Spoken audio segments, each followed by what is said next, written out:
How's everyone doing today? Good? That's good. That's good. Okay. Welcome. I'm really excited to be here today to share a bit about the other side of the story. It's nice to see DHL's perspective.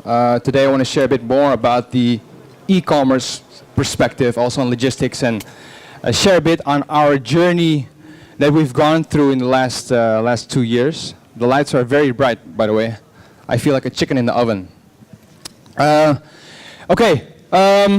Quick introduction about myself. So my name is Andrew, like the moderator just said. Last 2 years we've been in kind of a roller coaster. I built a company in Indonesia. Within 1.5 years we grew the company to around 350 people. We now have offices in Jakarta and in Bangkok. When can I get some water? I think in total we raised about $25 million US, and we are still learning. So actually today, the idea of this session is actually to share a bit about the key lessons that we've learned in the last period, and to actually share with you, and hopefully you could actually jot down some of these lessons, and hopefully it can actually bring value to your business. So if I should have bring my sunglasses. If I can ask logistics players, please raise your hand. Logistics players in the house. Any e-commerce players in the house as well? E-commerce, services business maybe? Other people? Or just random people? Okay, a bit of a mix, so that's good. So the lessons I'm going to share today, you can actually apply in any type of business. But I have to admit, this is, of course, this deck has been made from an e-commerce perspective. But I believe anyone that's now active in the digital world, which nowadays is everyone, doesn't really matter what you do, you can actually take some value from these lessons. So before I go into that, is there a clicker? This one.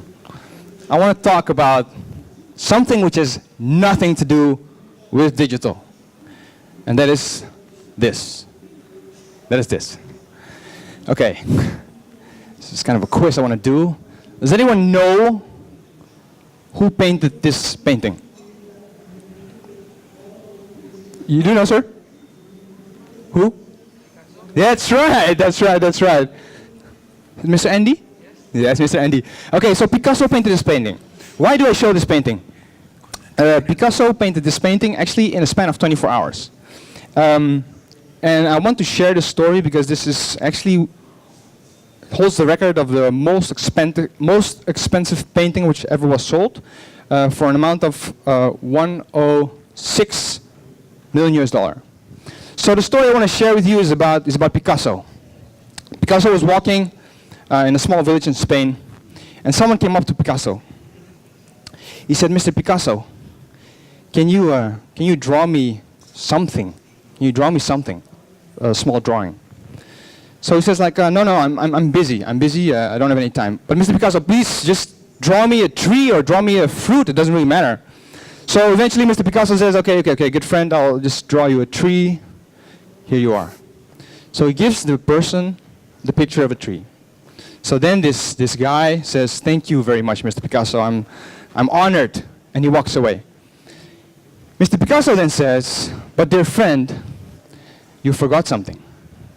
What is that, Mr. Picasso? You owe me $100,000.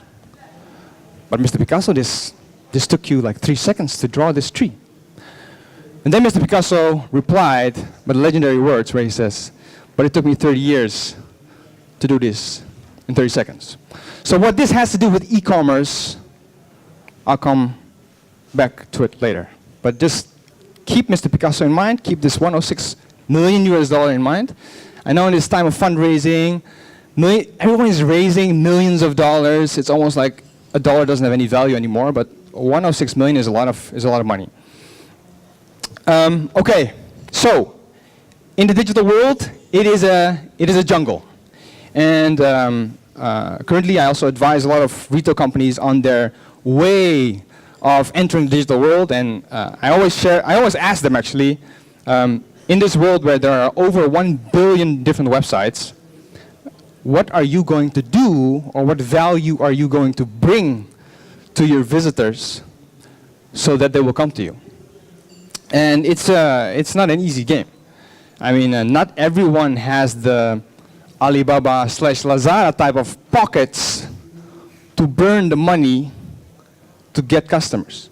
And again, it doesn't matter, logistics, services, e-commerce, we are all fighting for attention to be seen amongst this 1 billion different websites. So today I want to share with you 4 lessons which are actually very simple. But my goal of this session is actually that after this session, at least you jotted down these 4 steps, and you could go back home to your company and actually execute these 4 steps. And these are so simple that a lot of the companies that even I advise, and even us as a company, it's quite solid. I mean, we've got offices in Thailand, offices in Indonesia. There's a lot of people there. Even us, until now, we're still fine-tuning and still learning on how to actually do these things properly. So, 4 key lessons that we've learned to win the game. And then, of course, the interesting question is like, what game? Are we going to win against a Lazada, against an Alibaba, or against an Amazon, which most probably will come into the region this year? I think everyone needs to kind of define the game for themselves, right? Is it the logistics game? Will there be one winner who's going to conquer, dominate the industry? Or maybe it's an e-commerce. I think defining the game, defining your territory is actually one of the first things that you need to do. But I'll go into that later. Okay, so 4 lessons. 4 lessons that we are doing and optimizing along the way. All right. We live in a time where data is, everyone is always talking about big data. Big data is the new thing. Everyone is investing big in big data. But then the question I always ask is like, what do people do actually with this big data? I think the good thing about e-commerce, I started actually e-commerce in the Netherlands. Are there any people from the Netherlands here? No? Okay, that's fine. I started e-commerce in the Netherlands around 8 to 10 years ago.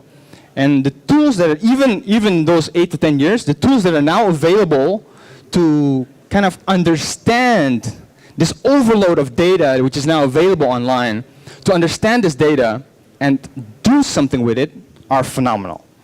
And I think this is definitely something where a lot of the players now, again, e-commerce, big or small, logistic, big or small, it doesn't really matter. A lot of companies are leaving their crumbs on the ground right here. This is because the data is, of course, something which is yours. But you could ask yourself, like, what actually are we doing now with the data, with the customer information that we have, and how are we applying it to, boost more conversion, to get more traffic, to get more sales? So one thing that we've been testing a lot on is actually on our emails. So when you talk about e-commerce, the holy grail is always that they say the money is in the list. The money is in the list. The bigger your list, the better. Well, I can tell you now, email lists, yes, there's of course truth in that, and of course the bigger the list, it has a lot of potential. But everyone in the game has a lot of trash, a lot of garbage in these email lists. Because I think one of the things which is also very characteristic for an emerging market or for a developing market is that traders, which is actually the customer that, from an e-commerce perspective, you do not want to have, are creating thousands of email addresses just to get your coupon, for example, or just to get a specific promo. So there is, of course, a bit of a balance between the money's in the list, a filtered list. But once you filter that list and you actually have your quality customers, what are you doing on personalization? So again, a lot of tools are available now to identify, to have much more understanding actually of who your customers are and what they want and what their behavior actually is on your website. So we've been testing a lot on different type of emails, which goes into very, very detailed elements, right? So we've seen a 600% boost in our conversion, and it goes to the most simple things. Even now, if you go to your email list, who's familiar, who actually has an email list right here, or is working with an EDM? So you have only one? That's kind of 2. Okay. maybe 3. Well, everyone should be, right? Again, it doesn't matter, logistic, e-commerce, everyone should have an email list. I had this discussion with one of the clients I'm advising. It's actually a retail company. They have hundreds of stores throughout Indonesia, which there's day-to-day communication with customers. And I asked them, I said, there's so much communication with customers, but do you actually collect data from these customers? They have an email list of 10,000 people. But they've been around for years, right? So this is really something which is so obvious, but a lot of people still don't do enough or do efficiently. So what we've been playing around with is actually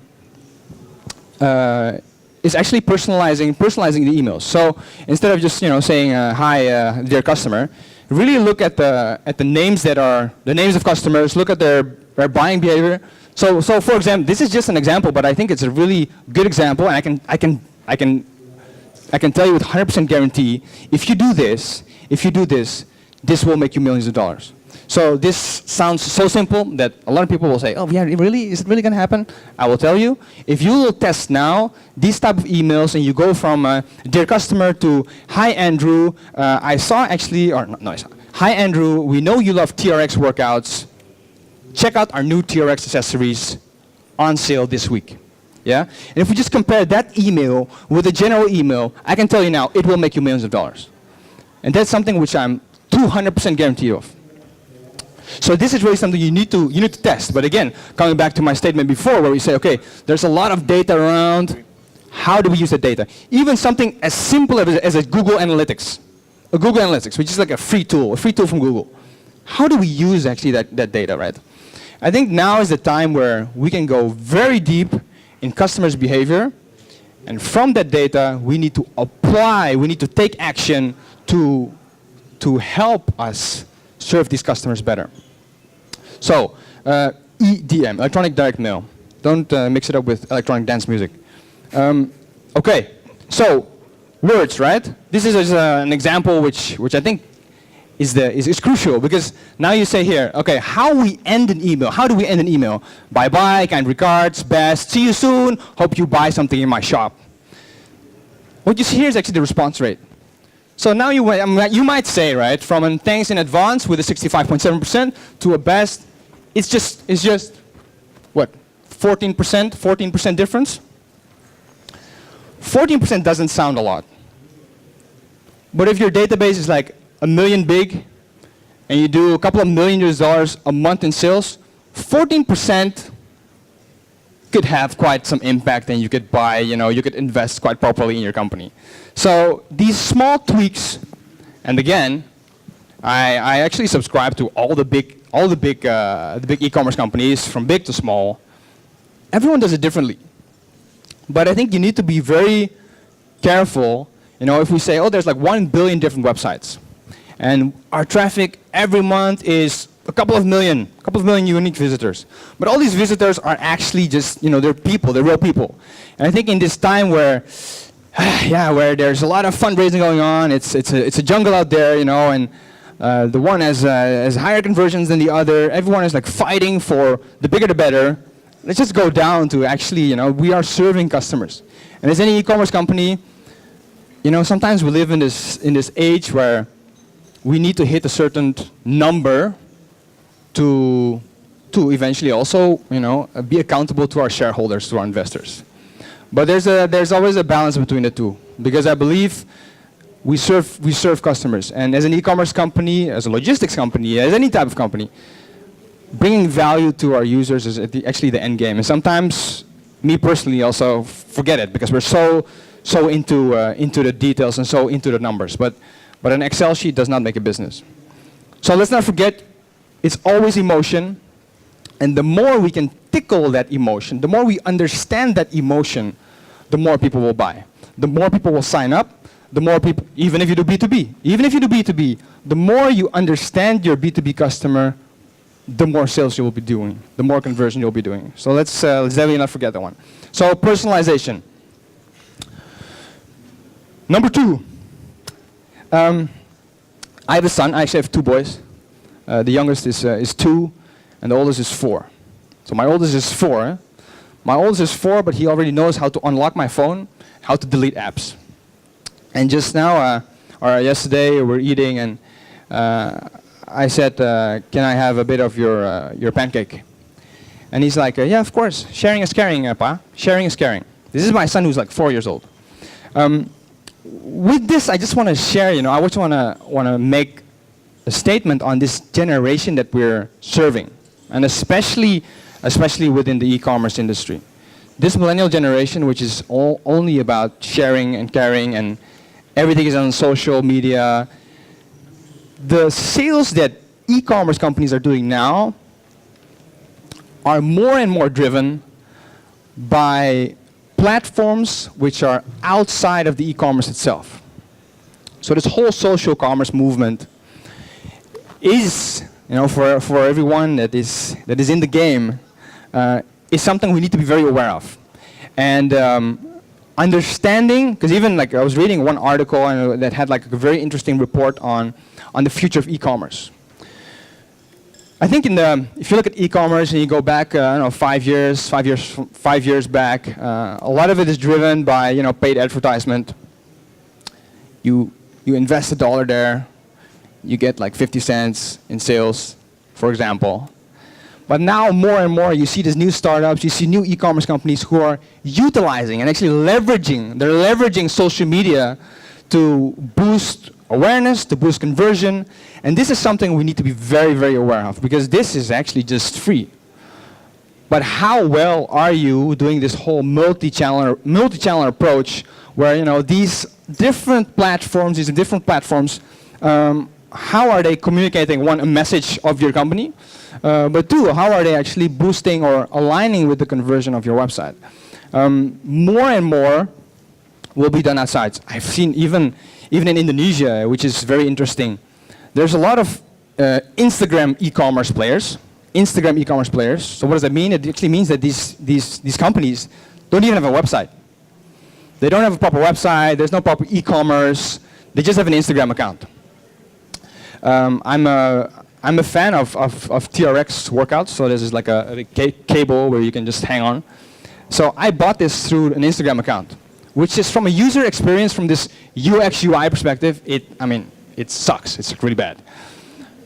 But it's normal, it's almost the standard. So I comment on this Instagram account and I say, hey, I really want this TRX cord, how much does it cost? It costs like 500,000 rupiah. So please transfer to this account. Very manual. But you see there, it works. So I think the main message actually is look at those different channels as well, and use it, leverage it actually to boost your awareness and boost your conversion. Because this social commerce, sales will come from anywhere, from everywhere, any type of social network. So be present, and understand your tribe, understand your following, and use it to boost your conversion and your awareness. Okay, the generation we have right now, I also like to call the instant noodle generation. So this is the whole millennials, Generation Y type of generation. We live in a world where everything is instant. And coming back to my initial statement where I say there's a lot of tools now available, the same applies for this. Usually, when visitors actually access an e-commerce website, or they access any website, it will take them like about 50 to 59 seconds before they will decide, I'm going to browse further, or I'm out. So in this 50 to 59 seconds, it's our job, it's your job, to keep these visitors in, and to convert them for signing up, for buying, for whatever your end goal is. But it's 59 seconds, right? So what people want is instant engagement.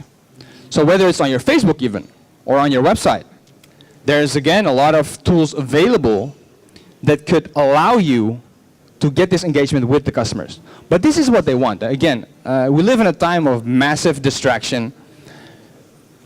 The concentration span of people, and especially the millennials, is like 2 seconds. So we need to do our very best to give them this real-time engagement. Because if you look at, on average, an e-commerce company, the abandon rate is around 70%, 70+% even. people coming to visit, people to visit your website is one thing. But usually along the way, there'll be windows, there'll be cracks for them to kind of escape. So the goal is this, like how I see it, right? It's, your website is like a building which has like different doors and windows. But actually, at every door or window should be a representative of you. Who is actually asking and who understands, oh, you've been looking for this type of product. How can I help you further? Oh, you're leaving our website, why? Even this one. So this one I've been also personally testing with, which is extreme game changer. Clicking away. You know that. You know, go to a website, you browse a bit, and you think, oh, this is nothing. I click it away. You click it away, but I mean, just like a normal store, if you would go in and you would go out again, ideally, someone would go to the customer and say, hey, oh, sorry, maybe I can help you because I was busy with something. There's a lot of software now available, of tools available, which could actually give you that grab to customers who are actually leaving your website. So this can already, boost your conversions by 30 to 40%. And there's small tips and tricks, which I really advise also everyone to, to really explore and see what you could do there. But for us, it's been a game changer. So the last one, number 4, is of course an open door. I know it's an open door, and a lot of times when I have meetings with retailers, I tell them, I said, yeah, you need to think of in mobile first. That's kind of the thing you hear in every conference. You hear it, mobile first. But we don't even have a website. And then I also say, okay, you know what? You need to be like mobile first, yes, but also see like what assets you have, right? I think the main important thing is that, a lot of the browsing is being done, of course, on mobile. But don't worry too much if you really look at the conversion rates, which happen, and which for e-commerce it's conversion rate. Where do we sell, and how good or how strong is the conversion? If you compare orders and conversion rates, it's still, you don't have to worry, right? If your desktop works, you're kind of safe. But I think the main point of this mobile first theme and concept is just that when people go to your mobile website, again, even for us now, this is still something that we're fine-tuning along the way. I am actually still not very happy with how our mobile site looks. So even for us, it's something that we tweak every day. But if you look at the orders per device, the main thing, okay, it's grown. Oh, that's not very surprising. But desktop is still leading. The main message on this one is to have your mobile at least sorted. So if a potential prospect, if a potential customer goes to your mobile, that actually everything is working. So this is much more a UX UI type of topic. But extremely important to get it sorted. So if you look at the conversion rates, you still see desktop is still the main. So don't worry, it's fine. Get your desktop working. But I think this is definitely the time to look at your mobile device, look at your mobile site, and see how it works. I mean, it's very basic stuff, you would say. But you need to have proper knowledge, you need to have proper expertise actually on optimizing actually the mobile flow. But as you can see here, conversion rates, desktop still good, but mobile on the rise. So it's more of a, keep this definitely on top of the agenda. It's not that now only mobile first companies will do good. It's not the game. Although there's a lot of e-commerce players now who are moving, they're actually shifting their desktop traffic to their app. So that's also happening. But I think for a lot of us in the room here right now, I think the most important thing is focus on start projects now already on the mobile, so that you don't miss the boat in an extreme way. Okay, so some final thoughts. There's 4 minutes left, so I think I talked quite in a good tempo. Final thoughts. Our friend, one of my biggest inspirations, one of the guys, actually I come from a finance background, so Warren Buffett recently sold for I think around $900 million US, almost $1 billion US on stocks on Walmart. Who read that? Anyone read that? Warren Buffett sold almost for $1 billion US of Walmart stocks. He's made a lot of statements on the death of retail. the death of retail, which sounds like a very scary movie. But I think it's definitely something that we need to kind of embrace, right? Let's not be Walmart. I mean, this just shows the percentage of revenue growth in the last 10 plus years. So the orange line is Amazon, and then Walmart and Costco are the red and blue line. Let's not be Amazon.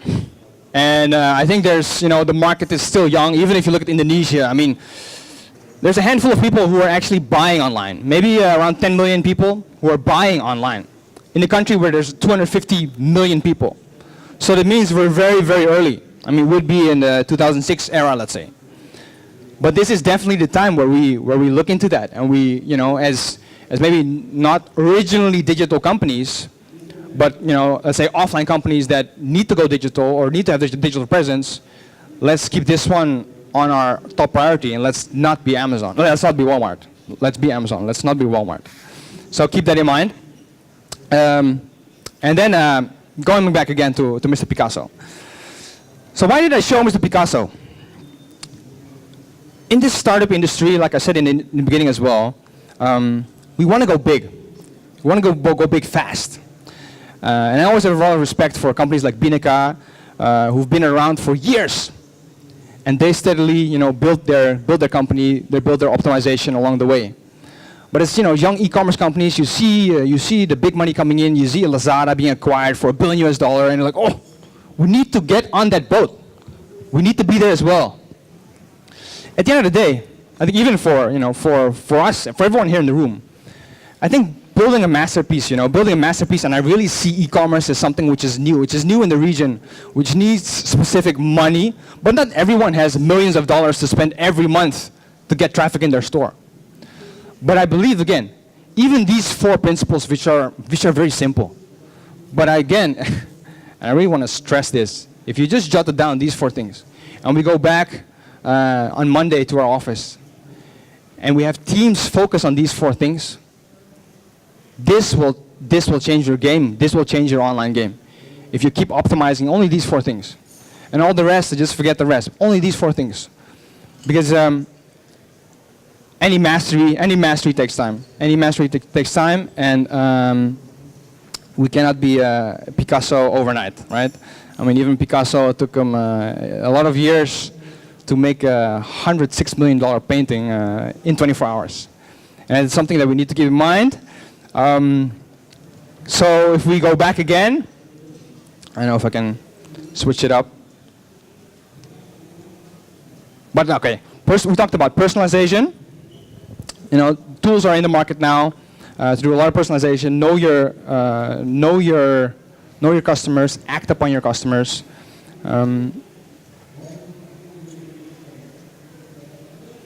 It's not really.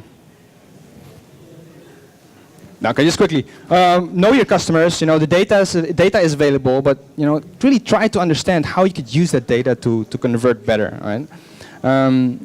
We talked a bit about mobile, but I think actually the first one is actually the core thing you could do, and the easiest thing to do actually, because everyone is working on this EDM database. I see actually my time is up, which I'm really sorry about. So let me just finish up with my last slide. I would love to connect with you. If there's any more question that we could squeeze in these last couple of seconds, I would be happy to answer. Are there any questions?